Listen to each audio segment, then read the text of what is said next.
Bueno, y cuando faltan 6 minutos para las 9 de la mañana, tenemos que abrir la primera entrevista de este penúltimo día del año, pero el último para nosotros. Está acompañándonos el ministro de Ambiente, Adrián Peña, porque el gobierno en los últimos días anunció una inversión histórica en lo que hace al saneamiento. Será en 61 localidades del interior del país. Ustedes saben, OCE se ocupa del saneamiento en el resto de los 18 departamentos. Vamos a estar abordando esta temática y sobre todo la inversión que se realiza. ¿Qué representa para esos puntos, ¿no?, que han quedado un poco alejados en esa materia? Peña, buenos días. Muy buenos días, muchas gracias por la oportunidad, un gusto como siempre. Buenos días. Muchas gracias. ¿Cómo se concreta en definitiva con un trabajo previo y de análisis que realizó OCE en este caso respecto al saneamiento? ¿Qué se tuvo en cuenta para la inversión histórica de unos 250 millones de dólares, un poco inferior a lo que se había manejado en un principio? Bien, son 284 millones aproximadamente. Esto se va a saber a ciencia exacta cuando se adjudique la licitación. Esto va a un proceso de licitación abierta, a un régimen competitivo. Los pliegos aspiramos a que estén prontos en febrero. Por tanto, ahí sabremos el número exacto. Por ahora son proyecciones o presupuestos, digamos, de lo que insume esta obra. A ver, el Uruguay tiene un plan nacional de saneamiento, que no es de esta administración, que es un plan ya elaborado en administraciones anteriores, cuya hoja de ruta, al ritmo de la inversión que OCE venía realizando históricamente, nos lleva a tener que esperar 40, 50 años para alcanzar una cobertura del entorno del 90-95%, que es la cobertura de Montevideo. Entonces, ¿qué vemos? Una gran inequidad entre el interior del país y Montevideo con respecto al acceso precisamente al saneamiento. Con esto se elevaría de 50 a 68 la cobertura de saneamiento. Entonces, ¿qué pasa? Para ese plan que llevaría 40 años, hemos generado una herramienta que nos permita alcanzar el objetivo en 12 años. Es una inversión que necesita de 1.000 millones de dólares aproximadamente, 900 y algo de millones de dólares, en 12 años. Lo que anunciamos el día miércoles fue la primera etapa de ese plan de 900 millones de dólares. La primera etapa es precisamente la que incluye el avance en 61 localidades del interior del país. Este es el 68%. Eso nos permite pasar del 50 actual al 68, una vez culminadas estas obras, 68-70%. Son algo más de 55.000 conexiones entre 150 y 200.000 personas que tendrán este beneficio, digamos, vinculado al saneamiento. ¿A qué se debió esa baja en el anuncio de la inversión inicial y del alcance inicial hace algún tiempo con respecto a esto que se definió en conferencia de prensa? Bien, estas decisiones no competen solo al Ministerio de Ambiente y a la OCE, son decisiones que se trabajan con el equipo económico fundamentalmente. Entonces, de nuestra aspiración original, que era un impacto en 4 años, lograr esa llegada al 90%, sabíamos que era una aspiración alta. De hecho, esta inversión de casi 300 millones es histórica en saneamiento para un periodo. Quiere decir que sigue siendo muy ambicioso lo que estamos haciendo, pero mucho más lo era ese golpe grande hacia los 1.000 millones. Y ahí, bueno, obviamente en el equilibrio que debe tenerse en las decisiones públicas y en las políticas de gobierno, en la articulación con el Ministerio de Economía y fundamentalmente con OPP, que es quien define inversiones de las empresas públicas, quien trabaja junto a las empresas públicas en sus inversiones, se ha llegado al diseño de estas cifras. Pero es un tema de que se bajaron las posibilidades de financiamiento, o hubo más dificultades de la que pensaban en topografía, etcétera, que hace que se tenga que invertir más para alcanzar menos. La opinión de OPP es que era muy razonable alcanzar este objetivo en 12 años, etapabilizar el proyecto, digamos, y de ese modo incluir un financiamiento que lo hace más viable. ¿Por qué? Porque el proyecto original era 30 años, seguramente sea 20 años, eso baja la tasa de interés, baja los costos, se busca allí un punto de equilibrio entre lo que queremos alcanzar y los costos económicos financieros de la obra. Entonces, bueno, vamos por esta primera inversión en este caso. Peña, ¿de cuánto es el presupuesto de OCE? El presupuesto de OCE es del entorno de los 400 millones de dólares anuales. ¿Y esto no representaría un desfinanciamiento? Se lo consulto por las críticas que ha realizado Edgardo Ortuño, director del Frente Amplio. A ver, esto destina parte de los fondos que OCE tenía previstos, algún fondo que OCE tenía previsto para saneamiento. No va todo aquí porque OCE tiene que seguir haciendo cosas. No es lo único que se va a hacer en saneamiento esto. Hay obras que ya comenzaron, hay obras que están en proceso de adjudicación, de licitación. Hay alguna otra obra que directamente atenderá OCE. Una parte de lo que estaba destinado y presupuestado en los próximos años para saneamiento va a financiar precisamente esta obra, pero a su vez no hay que olvidar que una vez que se realiza la obra, OCE recibe ingresos por esto. Es distinto a la obra del agua, donde vamos a abastecer prácticamente las mismas personas. Lo que estamos haciendo... Eso hablando de Arasatí. Sí, básicamente lo que estamos haciendo es asegurar el agua a la gente que ya está. Ahora, entre lo que ingresa y lo que se invierte... En esto aparece ingresos. Ingresos que no existían. ¿Por qué? Porque la persona conectada paga una tasa de conexión, paga por el servicio todos los meses y eso también entra en la variable. Hay una ecuación que cambia, ¿verdad? Y ese es el modelo que tenemos para el financiamiento de esto hacia adelante. ¿Cómo sería la balanza en ese sentido con ingresos y la inversión?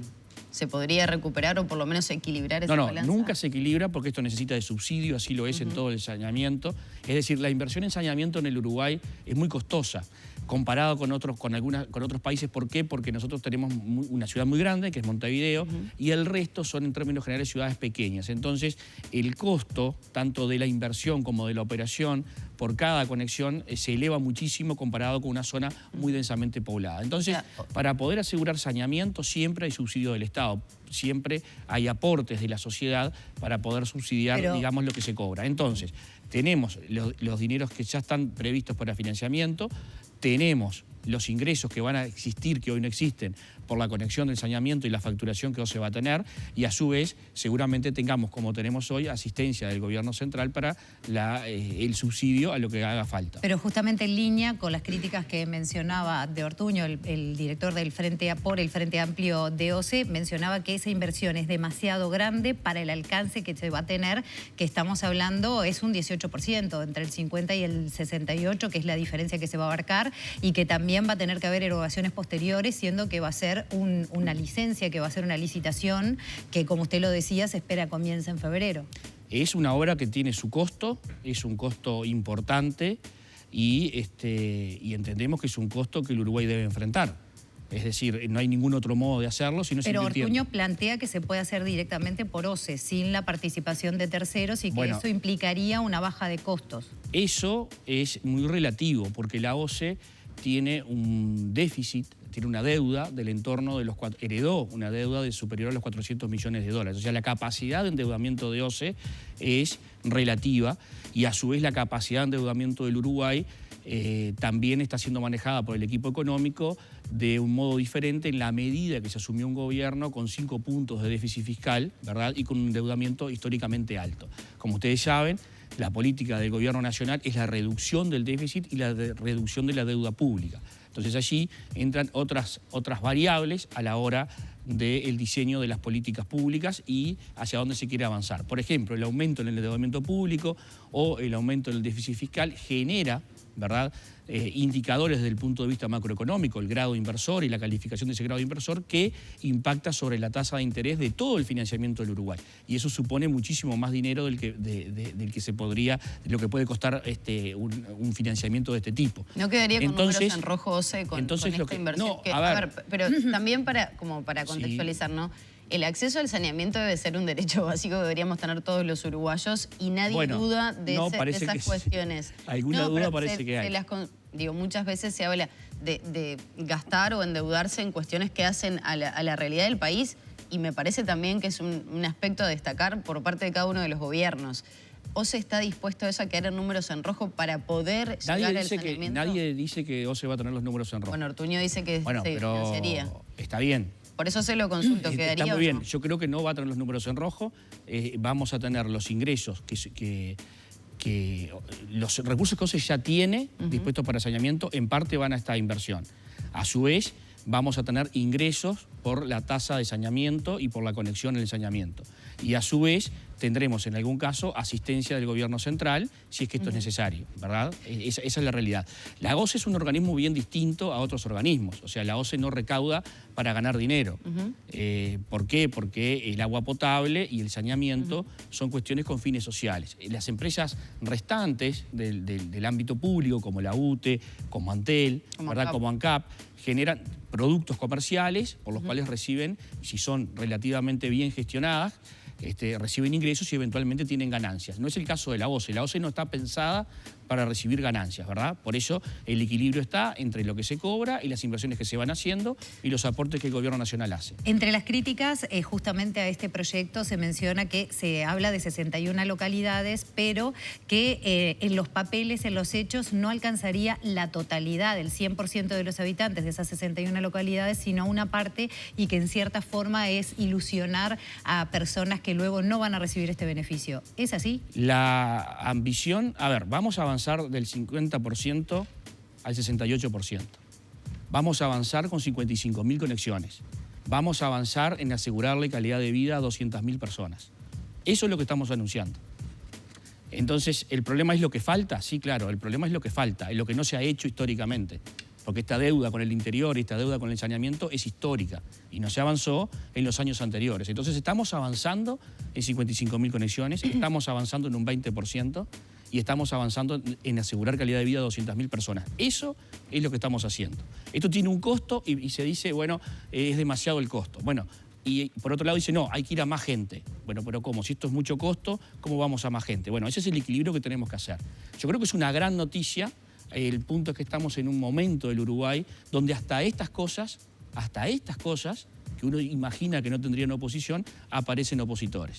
Entonces, ¿qué es lo que estamos planteando? Avanzar en saneamiento. ¿De qué modo? Depende. Hay 61 localidades. En algunos ya tenemos plantas de tratamiento de efluentes, ¿verdad? En algunos es aumentar, por ejemplo, en ciudades grandes, es aumentar la cobertura. Hay ciudades que ya tienen una cobertura determinada. Capitales departamentales, por ejemplo, con la inversión se avanza sobre eso. Hay lugares que arrancamos desde cero, ¿verdad? Pero no vamos a llegar al 100% de la localidad, pero sí vamos a comenzar a darle saneamiento. En lugares donde hay cero, le vamos a dar 40, 60, 70% de cobertura, ¿verdad? Y vamos a dejar la planta pronta para que luego se sigan las conexiones y se sigan enterrando los caños. Si ir de 0 a 40, 60 está mal, me entrego.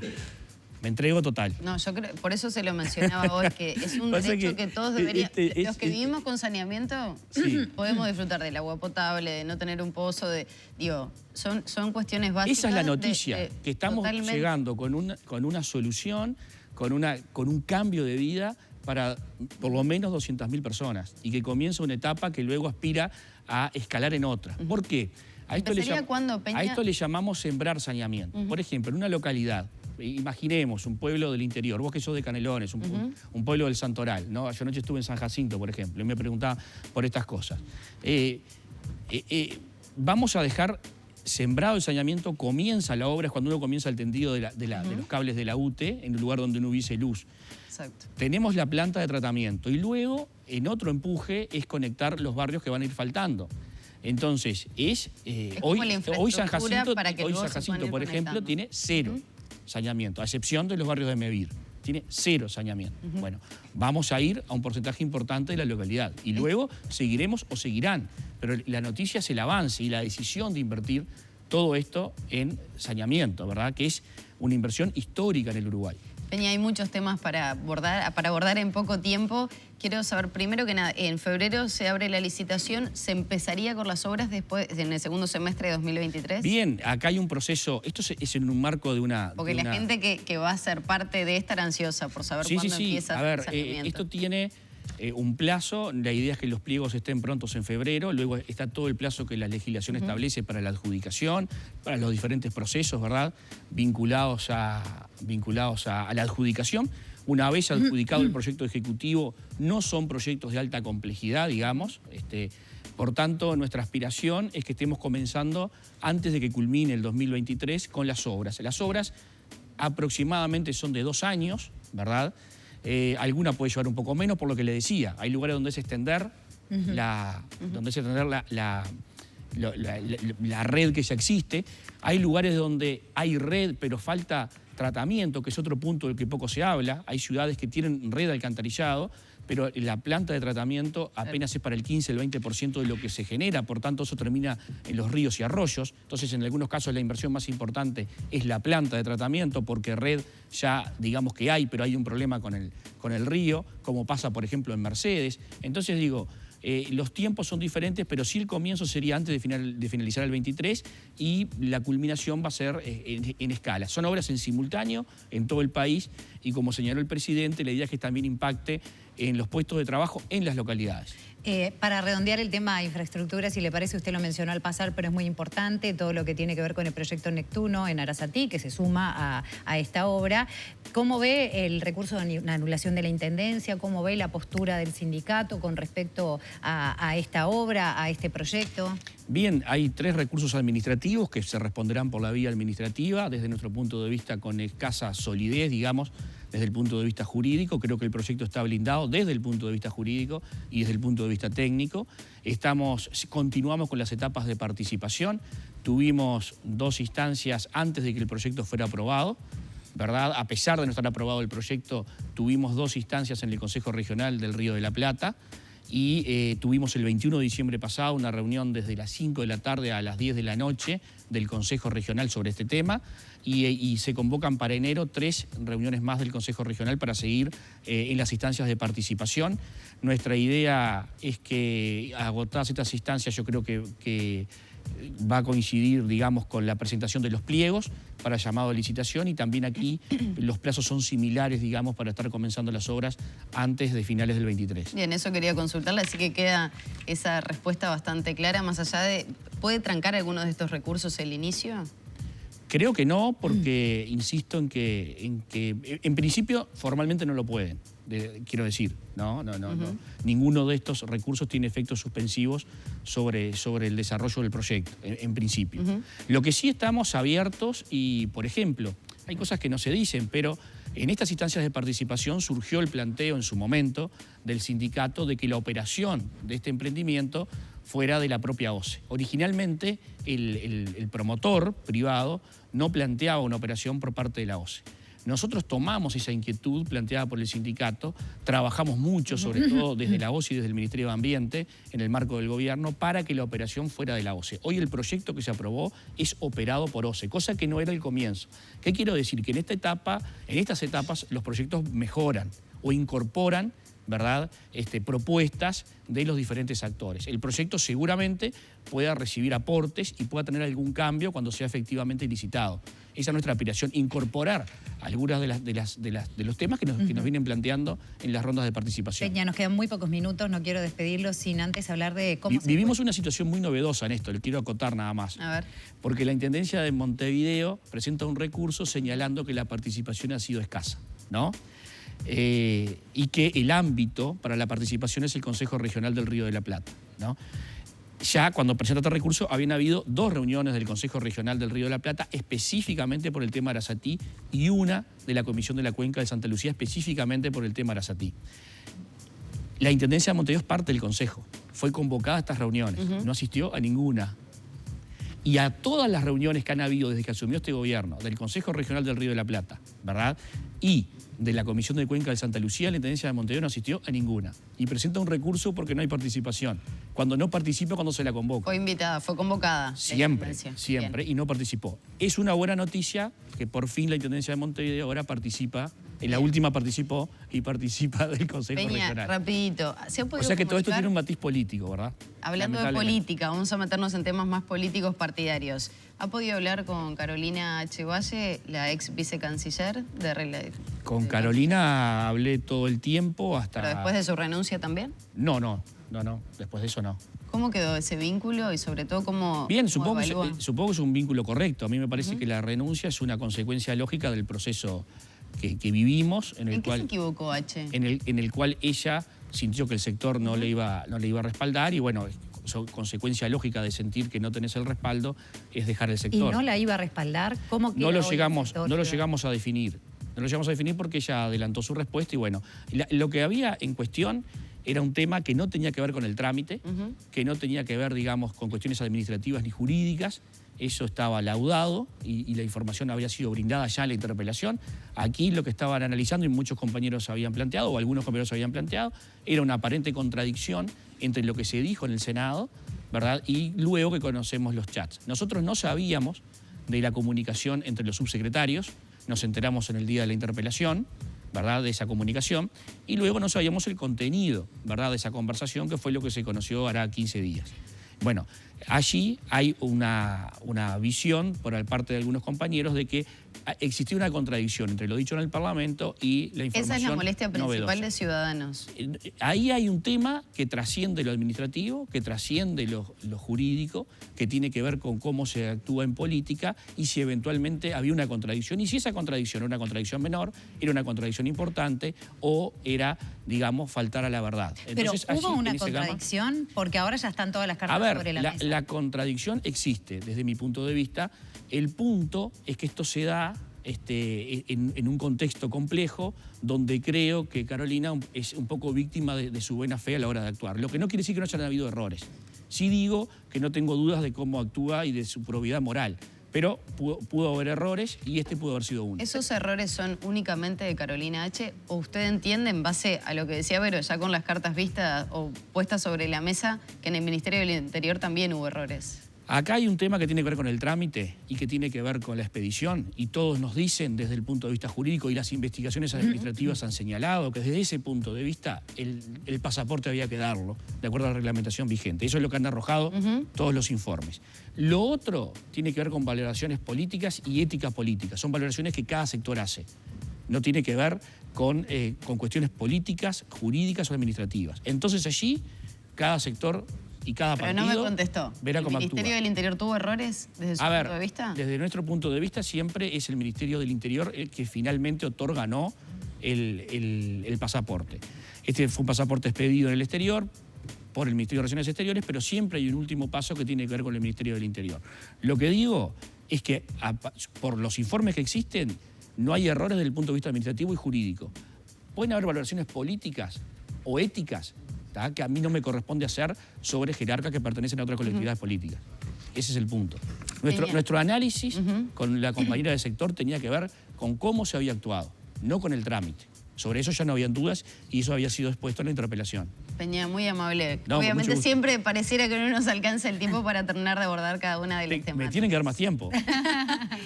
Sí. Vamos a proponerlo para el año 2023. Que tenga un muy buen término de año y mejor inicio de 2023. Muchísimas gracias, igualmente. Felicidades. Vamos por ese 2023.